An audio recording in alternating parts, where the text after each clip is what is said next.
നമസ്കാരം. നാണുവേട്ടൻ. ഇത് കേൾക്കുമ്പോൾ നിങ്ങൾ വിചാരിക്കുന്നുണ്ടാവും നാണം കുണിങ്ങിയ ഒരു ഏട്ടനാന്ന്.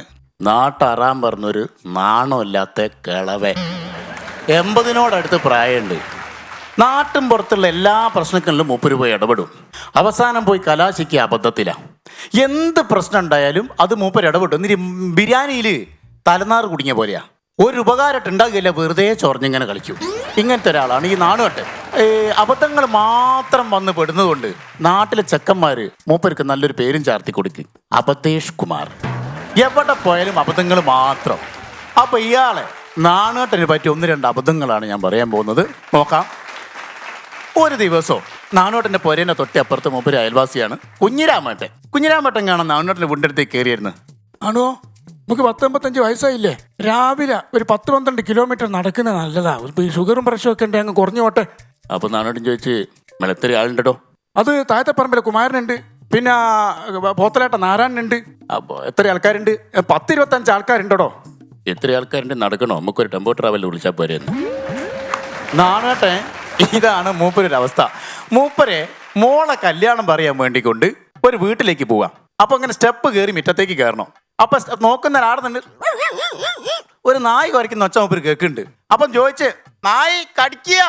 അപ്പൊ ഉള്ളുന്ന ശരീരമാരി മൂപ്പര് സ്റ്റെപ്പ് കയറി മുറ്റത്തെത്തി. പരുന്ത് കോഴിക്കുട്ടികളെ 5 നായര് നായ ഏടുന്ന ചാടി വീണെന്ന് കണ്ടില്ല, കാലിന്റെ ഞെരിയാണി കടിച്ച് പറിച്ചാഞ്ഞ് നേരെ എല്ലാവരും കൂടി എടുത്ത് ഓ ഹോയ് എന്ന് പറഞ്ഞ് മെഡിക്കൽ കോളേജിലേക്ക് കൊണ്ടുപോകുക. അന്നേരം ഇയാൾ പുരയിൽ ഈ നായിനെ കടികിട്ടിയ പുരയിലേക്ക് എന്നെ നോക്കിക്കുന്നു. അപ്പോൾ അവിടെ ആൾക്കാർ എന്താണെങ്കിൽ നോക്കുന്നത്, കൊല്ലണം നായിന, ആ നായിനെ കൊല്ലണം. അന്നേരം നായ അറിയാണ്ട് കടിച്ചല്ലെങ്കിലേ. അന്നേരം മൂപ്പര് അറിയാ, അതല്ല, ആ കടിക്കൂല എന്ന് പറഞ്ഞ നായിനെ കൊല്ലണ്ടത്. കുഞ്ഞിരാമേട്ടൻ ഈ രാവിലെ നടക്കാൻ ക്ഷണിക്കാൻ പോയ കാരണങ്ങളുണ്ട്. കുഞ്ഞിരാമേട്ടനും മൂപ്പരും തമ്മിൽ എന്തായി, ചെറിയൊരു ഒരസലായി. പിന്നെ ഇവർ രണ്ടാളും ഭയങ്കര ശത്രുതയാണ്. എവിടെ കണ്ടാലും ഇവർ തമ്മാമ നോക്കില്ല. ഒരു ദിവസം വയലിൽ മഴയൊക്കെ പെയ്തിട്ട് വെള്ളം ഇങ്ങനെ പൊങ്ങിക്കെടുക്കുക. വരമ്പ് മാത്രം ഇങ്ങനെ കാണാം, വരമ്പേ കാണുള്ളൂ വെള്ളം. അതിൻ്റെ മുകളിൽ കൂടെ നടന്നു പോകാൻ പറ്റും. ഒരാക്കിയെ കഷ്ടിച്ച് നടന്നു പോവാം. കുഞ്ഞിരാമേട്ടനും വന്ന് നാണുവേട്ടനും വന്ന് തമ്മാമ കണ്ട് നാണുവേട്ടൻ കൊന്നാ വൈമാറി കൊടുക്കില്ല. കുഞ്ഞിരാമ ഇനി വൈമാറ്. മറ്റാൾ പറഞ്ഞു, നാണോ ഇഞ്ഞി മാറ്, ഇഞ്ഞി മാറ്, ഇഞ്ഞി മാറ്, ഇഞ്ഞി മാറ്, ഇഞ്ഞി മാറ്. ഇങ്ങനെ കളിക്കാൻ തല്ലാണ്ട് ആരും മാറുന്നില്ല. അവസാനം കുഞ്ഞിരാമേട്ടനോട് നാണുവേട്ടൻ പറഞ്ഞു, ഞാനേ നായ്ക്കൊക്കെ വൈമാറി കൊടുക്കലില്ല. ഉടൻ തന്നെ കുഞ്ഞിരാമേട്ടൻ വെള്ളത്തിൽ ഒരൊറ്റ ചാട്ടാ, ഞാൻ മാറിക്കൊടുക്കലുണ്ട്, നായ് പോ. മൂപ്പര് പറ്റിയ വേറൊരു അബദ്ധം തന്നെ, അബദ്ധം എന്നല്ല എന്ന് പറഞ്ഞിട്ട് ലോകോത്തര മണ്ടത്തരം എന്ന് വേണം പറയാൻ. നമ്മളെ നാട്ടിലൊക്കെ എന്തെങ്കിലും ചെറിയ പ്രശ്നം നമ്മൾ ഓടിച്ചെല്ലും. അല്ലെങ്കിൽ നമ്മളെ ഭാര്യ വീട്ടിൽ, ഇപ്പം ഞാൻ ഇപ്പം കല്യാണം കഴിച്ചിട്ടില്ല, പക്ഷേ കല്യാണം കഴിച്ച ആൾക്കാർ പറഞ്ഞതെന്ന് വെച്ചാൽ, ഭാര്യ വീട്ടിൽ എത്ര വലിയ തമ്മാടിയാണെങ്കിലും ഭാര്യ വീട്ടിൽ ആ പ്രദേശത്തും എങ്ങനെയെങ്കിലും മാന്യനായി നിൽക്കാനുള്ള ശ്രമം നടത്തും. ഏതൊരാളും അങ്ങനെയാണ് ശ്രമം നടത്തും. മൂപ്പരെ ഭാര്യ വീട്ടിലേക്ക് ഇയാൾക്ക് പോയിക്കൂടാ. കാരണം എന്താണെന്നറിയോ? പകല് കുറുക്കൻ റോട്ടുമ്മ കിഞ്ഞ മാരിയാ കല്ലെടുത്ത് എറിഞ്ഞ് വായിപ്പിച്ചാലും. കാരണം നൈറ്റാലും ഒരു തെമ്മാടത്തിലാണ് മൂപ്പര് ചെയ്യും. കാരണം എന്താണെന്ന് വെച്ച് കഴിഞ്ഞാൽ, വീടിൻ്റെ തൊട്ടപ്പുറത്ത്, ഭാര്യൻ്റെ വീടിൻ്റെ തൊട്ടപ്പുറത്ത് ഒരു കിണറുണ്ട്. മൂപ്പര് ഇങ്ങനെ നടന്നു പോകുമ്പോൾ ആൾക്കാരുണ്ട്, എല്ലാവരും കിണറിലേക്ക് നോക്കി നിൽക്കുന്നു. കിണറിൻ്റെ ചുറ്റിലും ആൾക്കാർ. മൂപ്പര് ചാരോ കിണറ്റിൽ ചാടി ചെന്ന് നോക്കുന്ന സമയത്ത് എന്താ സ്ഥിതി? ഒരു 10-16 കോഴിക്കുട്ടികളുണ്ട് കിണറ്റിന് ചുറ്റിലും. കിണറ്റിലേക്ക് ഇട്ടുമ്പോൾ ഈറ്റികളെ തള്ള കിണറ്റിൽ പോയതാ. തള്ള കോഴി കിണറ്റിൽ വീണ് കിടക്കുക. ഇതിങ്ങനെ തൊഴിഞ്ഞ് കളിക്കുക, മരണക്കളി കളിച്ചിട്ട് കൊട്ട ഇട്ട് കൊടുക്കുന്നു, അതിൽ അരിമണി ഇട്ട് കൊടുക്കുന്നു. ഒരു കാരണവശാലും കോഴി കൊട്ടയിൽ കയറുന്നില്ല. അവസാനം നാണോട്ടെ, നിങ്ങളൊക്കെ എന്ത് മനുഷ്യന്മാരോ, തല ഉണ്ടായിട്ട് കാര്യമല്ല, തലച്ചോറ് വേണോ? തലച്ചോറ് ഉണ്ടായിട്ടും കാര്യമല്ല, അത് പ്രവർത്തിക്കണോ? ആ കൊട്ട ഇങ്ങോട്ട് എടുക്കണം എന്നാണ്. കൊട്ട ഇങ്ങോട്ട് എടുത്ത് അപ്പോൾ എല്ലാവരും നോക്കി എന്താ ഇയാൾ പരിപാടി? ആ കോഴിക്കുട്ടികളെ 16 കയറ്റി, കോഴിക്കുട്ടികൾ 16 കൊട്ടയിൽ കയറ്റി. അപ്പോൾ ആൾ വിചാരിക്കും ഇതെന്താണ് ഇയാൾ പരിപാടി എന്ന് മനസ്സിലാകുന്നില്ലല്ലോ. കിണറ്റിലേക്ക് താത്തി കൊടുക്കണോ? മക്കളെ കണ്ടാൽ ഏത് തള്ളയാണോ ഈ കൊട്ടയിൽ കയറാത്ത? അമ്പ ഇതെന്താ ബുദ്ധി! കിണറ്റിലേക്ക് അത് കയറ് താണ് പോവുക. കിണറ്റിലേക്ക് എത്തിയപടി സംഭവിച്ച നേരെ ഓപ്പോസിറ്റാ. തള്ളേനെ കണ്ടാലും കോഴിക്കുട്ടികൾ മൊത്തം കിണറ്റിച്ചായി. ഈ 16 കോഴിക്കുട്ടികളെ തള്ളക്കോയിനെയും കയറ്റി നിർത്തിയതിന് ശേഷം നാണുവേട്ടൻ പിന്നെ പുറലോകം കണ്ടത്. ഒരബദ്ധം ഇത്തോത് പറ്റി നമ്മൾ എന്ത് ചെയ്യും? പിന്നെ ചെയ്യാൻ ശ്രമിക്കുമോ? ഇയാൾ ചെയ്ത വലിയൊരു വിവരക്കടം എന്താണെന്ന് വെച്ച് കഴിഞ്ഞാൽ, അത് ഇപ്പം എന്നോട് തന്നെ ചിരിച്ചു. അതിൻ്റെ കാരണം എന്താ വെച്ചാൽ, ഇതുമായി തന്നെ മൂപ്പൻ ഓളം കൊണ്ടുപോയി വീട്ടിൻ്റെ അടുത്ത് പോകുമ്പോൾ അതുപോലെ തന്നെ കിണറ്റ് ചുറ്റും ആൾക്കാർ നോക്കുമ്പോൾ എന്താ, ഒരു എലിയുണ്ട് ഇങ്ങനെ കളിക്കുന്നു, വെള്ളത്തിൽ വീണിട്ട് ഇങ്ങനെ കളിക്കുക. ആർക്കാർക്കും ഇനി എടുക്കാൻ പേടി, കാരണം രോഗം എന്താ പ്ലാഗും മറ്റേ കാര്യമൊക്കെ പേടിച്ചിട്ടേ മൂപ്പർ അവിടെ കയറി ആളായി. പൂച്ച ഉണ്ടോ ഇവിടെ? ഉണ്ട്, കൊണ്ടുപോകാൻ പറഞ്ഞു. പൂച്ചേനെ നേരെ കൊണ്ടുവന്ന് കിണറ്റിലേക്ക് അങ്ങോട്ട് ബ്ലൂം. ഫസ്റ്റ് വീട്ടിൽ തന്നെ പൂച്ചേൻ്റെ മൂക്കിൽ വെള്ളം കയറിയിട്ട് പൂച്ചേൻ്റെ റിലേ പോയിക്ക് പൊന്തി.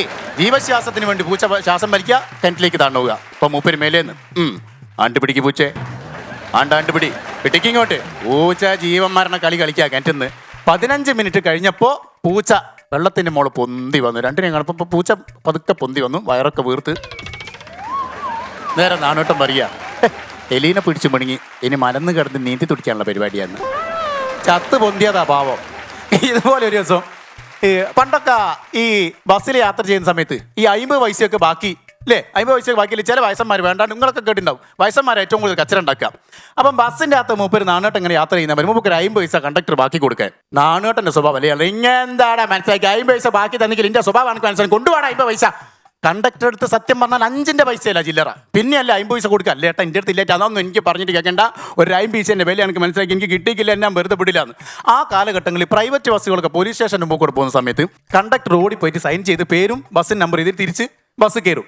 ഈ കച്ചർ നടക്കുന്ന സമയത്താണ് ഇയാളുണ്ട് ഇറങ്ങി ഓടുന്നത്. നാനോട്ടം പുറത്തേക്ക് നോക്കുന്നതിന് കാണുന്ന എന്താ പോലീസ് സ്റ്റേഷൻ.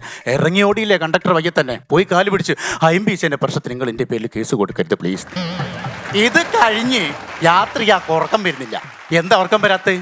ഈ 50 പൈസേൻ്റെ ആലോചിച്ചിട്ട് മൂപ്പർ ഒരു ഐഡിയ ഇല്ല, എനിക്ക് 50 പൈസ കിട്ടിയേ തരും, എൻ്റെ 50 പൈസ ഒരു കാരണവശാലും നഷ്ടപ്പെട്ട. മൂപ്പര് 120 റുപ്യ കൊടുത്ത് ഓട്ടോറിക്ഷ വിളിച്ചിട്ട് കണ്ടക്ടർ വിട്ടു പോയിട്ട് 50 പൈസ വാങ്ങുന്നത്. അത്രയ്ക്ക് വിവരക്കേടാണ്, ഏറ്റവും വലിയൊരു വിവരക്കേട്. പിന്നെ വേറെ പ്രത്യേകത എന്നോട് പറയാൻ മറന്നു, ഇതാണ് ഇതൊക്കെ ആണെങ്കിലും ഇയാളെ മുഖം അലൂമിനിയം പാത്രത്തിന് കുത്തിച്ചതിക്കുമായിരിക്കാം. ഇതാണ് ഇയാളെ ഫിഗർ.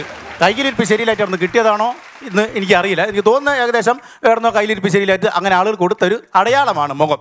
അപ്പോൾ മൂപ്പരെ വീടിൻ്റെ തൊട്ടേ അപ്പുറത്ത് കുഞ്ഞിരാമേട്ടൻ്റെ വീട്ടിൽ മൂപ്പരൊന്ന് എത്തി നോക്കുന്ന സമയത്ത് എന്താ വെച്ചാൽ മൂപ്പരെ ഭാര്യയുണ്ട് ചിക്കൻ അറുത്തിട്ട് പൊളിച്ച് കിഴുകി എല്ലാം സെറ്റാക്കുന്നു. ഇപ്പൊ മൂപ്പര് ചിക്കന് വിരുന്നാരൊക്കെ ഉണ്ടില്ലേ, കോയിനെ അറുത്ത് പൊളിച്ച് കഴിയുക, തേങ്ങ വറുത്തരച്ച് വെച്ചോ, നല്ല ടേസ്റ്റാന്ന്. കുഞ്ഞിരാമേട്ടൻ്റെ ഇളയ മോള് പ്രസവിച്ച് വന്നിട്ട് 3 ദിവസമേ ആ കുഞ്ഞനെ കുളിപ്പിക്കാനും.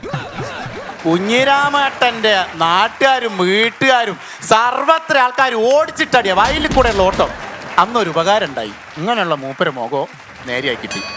ആൾക്കാർ കൂടിയില്ല, ഇതെന്താ പ്രശ്നം എന്നറിയണ്ടേ? ആൾക്കാരെല്ലാം കൂടിക്കുന്ന സമയത്ത് കുഞ്ഞിരാമേട്ടനുണ്ട് കംപ്ലീറ്റ് ആ ചാടിൻ്റെ വേർപ്പൊക്കെ തുടച്ച് വരുന്നു. പരിപാടി എന്താ പ്രശ്നം? കുറേ കാലമായി വൈകുന്നേരമൊക്കെ നനക്കിയിട്ട് എന്ന് പറഞ്ഞ് കുഞ്ഞിരാമേട്ടൻ ഒറ്റ പോകാൻ. അന്നാണ് ഇയാളെ മുഖം നേരെയാകുകയും ചെയ്ത് രഘുവേട്ടൻ്റെ ശബ്ദം കുഞ്ഞിരാമേട്ടൻ പഠിക്കുകയും ചെയ്തു. ഇനി ഇതുപോലെയുള്ള വിവരക്കേട് കുഞ്ഞിരാമേട്ടൻ ഇനിയും ചെയ്യട്ടെ, ചിരിക്കാനുള്ള വക അദ്ദേഹത്തിനെ കൊണ്ട് ഉണ്ടാട്ടെ. പിന്നെ പ്രായമായ ആൾക്കാരെ അവഹേളിച്ച് പറഞ്ഞതല്ല, എന്തായാലും തമാശകളുടെ ഏറ്റവും വലിയ ഉറവിടം എന്ന് പറഞ്ഞാൽ ചിലപ്പം അധികവും അനുഭവങ്ങൾ കൂടുതൽ അവർക്കുള്ളതുകൊണ്ട് നല്ല തമാശകൾ ഒന്ന് കിട്ടും. ഇനിയും അവരെ പറ്റി പറയാൻ തമാശകൾ ഉണ്ടാവാൻ നാണുവേട്ടൻ ഇനിയും കുറേ നാൾ ദീർഘായുസ്സോടുകൂടി ജീവിക്കട്ടെ എന്ന് പ്രാർത്ഥിച്ചുകൊണ്ട് തൽക്കാലം അവസാനിപ്പിക്കുന്നു. നമസ്കാരം.